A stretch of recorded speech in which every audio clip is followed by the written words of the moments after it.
Hello YouTube, welcome back to part 2 my revisit of the RotateSim MD-80 in X-Plane 11. We're about 20 miles out from top of descent, so time to start doing stuff in the cockpit. So first thing we're going to do is we're going to set the altitude of our initial approach fix into Madrid, which is 4,000 feet.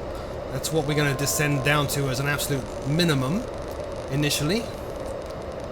Let's pull all the way down to 4,000, and that's pretty much it. The aircraft will descend on its own. However, we can of course go down here to the descent page and do a descent now, just like in the 737 videos I've done. I'm not going to, just going to let it manage itself. Now I'm also used to, in the 737 and Boeing, setting up things like auto brake and stuff like that. Right now we actually don't do that according to the tutorial until about 10,000 feet, at which point we'll grab the barometric pressure at the landing airport and all sorts of other stuff like that. So again, not much to do at this point. Once we reach top descent, we'll start our actual descent down towards Madrid. Just look outside and look at the scenery. Now obviously I'm missing a tile here from Auto XP. I didn't generate that tile, I need to revisit that. But with and without, there we go, before and after effects. You can see what Auto for XP actually does there. Pretty cool stuff. Anyway, how are we doing in general? Let's look on down here at the progress. We're good. We planned in the CDU to land with reserves of 5,100 pounds of fuel. We're going to land with 8,000 pounds of fuel, so totally within our fuel limits, which is all good. Progress, we're also going to be landing at 13:27 Zulu, and looking at the clock right now, it's 13:04, so in about half an hour is when we're going to be landing. Not long to go.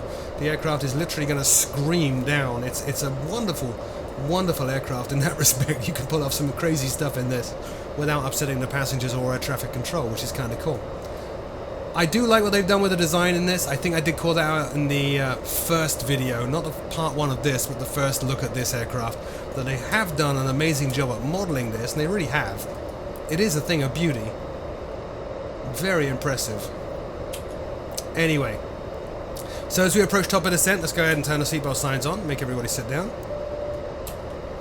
We already have cruise power set, nothing to change there. We got on the annunciators here, FMS is controlling the speed.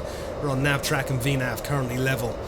And obviously when we hit top of descent that will change and we'll be going downwards. Alright, there's top of descent. There's our vertical path just showed up down there. Let me zoom in for you. Just as you're used to from other aircraft, I'm sure. We are now descending. Notice the speedboat's got automatically set, which is kind of a neat touch. Let's go ahead and preempt some of the in-range checklist right now. So we'll go to the go init ref. There's our approach ref right here. We're going to be landing at flaps 40, which is a VREF of 129, and ILS 111.5, course 181. So we can settle it up here, 111.5, and a course of 181. Might as well set that up now, no reason not to. We're using the automatic navigation system to GPS to fly the rest of the route, so we might as well set the radios up to land. It's 181. Now when we get in range in about 10,000 feet, we'll be able to tweak to or listen to ATIS and get the barometric pressure. So I'm going to whiz down here and set that up. That is 118.25. That's the ATIS in Madrid. That's all set up, ready to go. What else is there to do? Not much. Once we get to 10,000 feet, we'll do the 10,000 foot flow, which in this aircraft is called the in-range checklist, which is where the lights come on and we configure the auto brake system. Alright, so 11,000 feet, coming up on 10,000 feet, getting ready to do that flow. While I'm here, I pointed this out I think in the last video, but check this out. We've slowed nicely to 220 knots, indicated airspeed. In the MD-80, at this point, we could go full gear down, slats fully extended, flaps 15 degrees, potentially even down to 40 if we just drop another 20 knots. Right now. I mean, it's a crazy aircraft. That's what makes it, in some ways, such good fun to fly. You can really keep that speed up quite high until the very last minute if you want to. It's incredible. So with us at this altitude, let's go ahead and tune ATIS.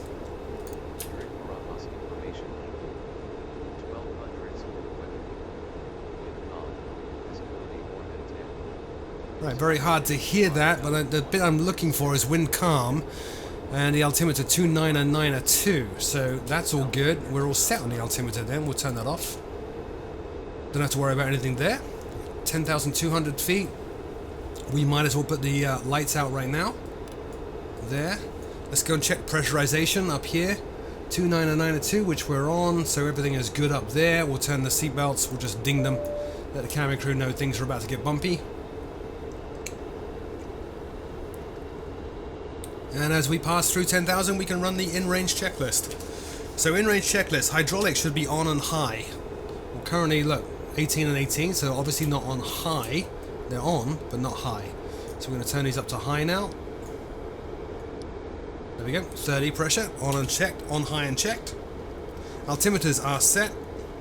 Landing data and bugs, that's already verified. 129 is VREF, so approach is say 135. The bugs are already set. Seatbelt signs, we did all that. Pressurization and anti-ice is set.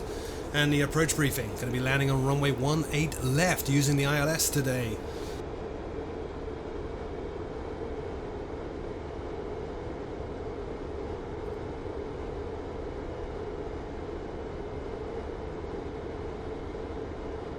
So we're going to change the range of the navigation display here down a little bit so I can see where we are. At Berwick, we need to be really getting configured.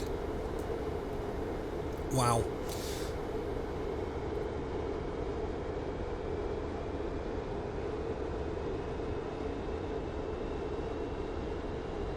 Localizer's not alive yet, but we will be actually at Berwick heading on almost the right course to land. So localizer should come alive fairly soon. Just going to move the heading bug round now to match the heading that we're actually on, in case we need to start using heading hold. Just past Berwick now, so we'll do FMS override and reduce our speed to 200. FMS override and pull all this down towards 200. There. You can see here, override 200, still descending to 4,000 feet. Nav track, VNAV descent. And the ILS just came alive, so now we can do VOR localizer. Let's go ahead and do that. VOR localizer. Speed jumped up, not sure why. We'll pull that down again.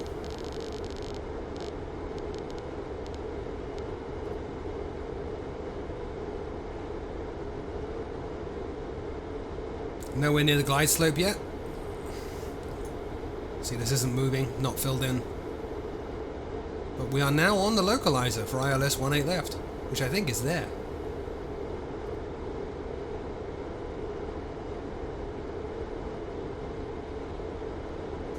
Okay, I think the glide slope is alive now. Let's go ahead and capture that. We'll pop on over here. And we'll do ILS. We'll track the localizer. So at this point we'll reduce our speed once again to 180. We can increase flaps at this point. There's nothing stopping us increasing flaps, so we'll do that. Go down to flaps 15. And accordingly arm the speed brake. Let's go ahead and set up the auto brake now. Go medium there and armed. Hit the trim warning kicking in.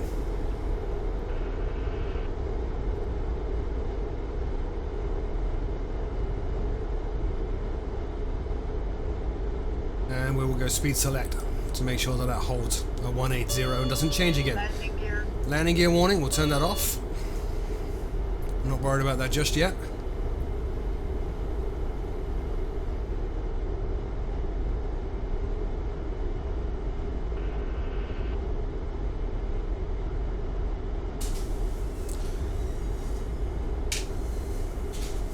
Let's quickly run the approach checklist here. So approach, altimeters and bugs are set. Radios and course identified and inbound. We have all of that. VOR, ADF and marker switches are set. Our approach checklist complete. Now we don't have very far to go. You can see I've got 20-mile range here, so about 10 miles to the airport. We're just going to stay just as we are. A little bit longer. I will show you for why. In fact, no we're not. We're about 5 miles now. So look, let's bring the speed down to 135. Landing gear. It wants the landing gear, which we'll do. I can't dial that. There we go, 135, gear down. Watch this speed just plummet. It's really nice. Look at that. Love this aircraft. Look, look, look. It's such good fun to fly. It really is such good fun to fly. We might as well go landing flaps now if we wanted to. We won't. A little bit longer. No, I will actually. Where are we at? Runway's at 2,000 feet. We're coming up, so we're 2,000 feet above right now. So we might as well go full flaps.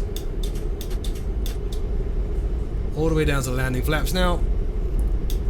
Landing flaps are set. We got landing configuration green light. Isn't that incredible? It just drops speed so much. If you're used to flying something like a 737 in the sim, where it's just a slippery eel and so hard to get rid of speed, this is such a joy to fly. Anyway, let me reset my view, make sure I'm good. I do feel like I'm a little bit high in the seat. Awkward. Look at that shake. That shake is from XP Realism, which is putting in a shake there because of the amount of drag on the airframe right now.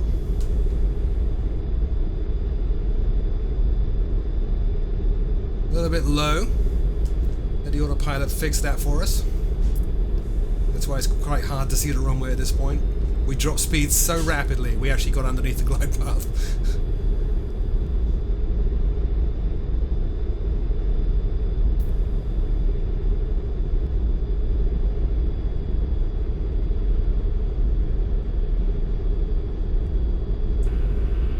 Alright, 1,000 to go. Let's go ahead and turn the autopilot off. That's not the autopilot button. That is. I have control. Still using auto throttle. I'm going to turn that off as well.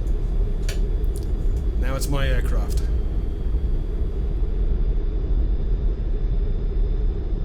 Slightly off track here.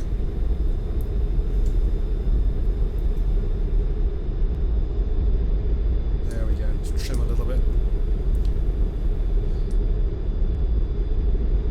A bit of a stutter from the sim there as it loads in the ground.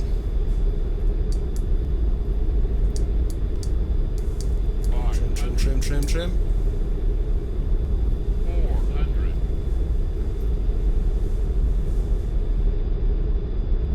300.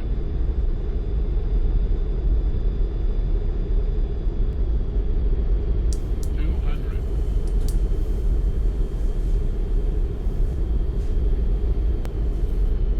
100. Light slope. Right slope. Light slope. 40. Light slope. 30. Light 20. Slope. 10. And we're down. Reverses.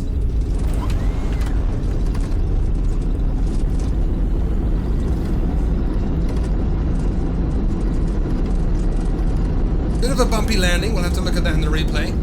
See if it was as rough as it felt. I'm sure it actually wasn't. Alright, 80 knots. Reverses off. Auto brake off. And we're good. We'll turn on the nose lights now. Just exit the runway before we turn off the landing lights.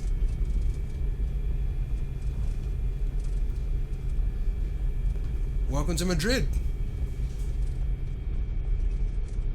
Very uneventful flight, but a lot of fun. Huge amount of fun. That red flashing light, by the way, is auto throttle. It's warning me I've turned the auto throttle off, which we know. There we go. So now we're off the runway. Landing lights off. Put this back into solid. Flaps up. That should be enough. And we can do the after landing checklist. In fact, what we can do right now is, let's see where we're at. Let's turn the APU on. We're going to need that. That's running. We'll disarm the spoilers.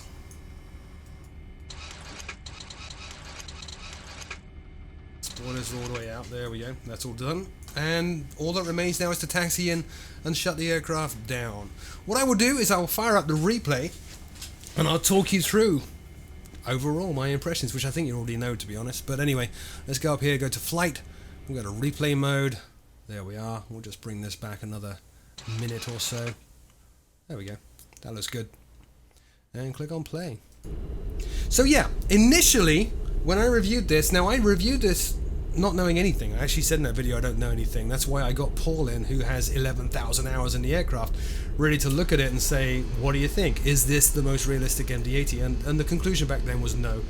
With the updates that they've had, And obviously with the addition of an ultra smooth, ultra beautiful and good looking X-Plane 11, as I said at the beginning in part 1, this has become my favourite aircraft in X-Plane 11.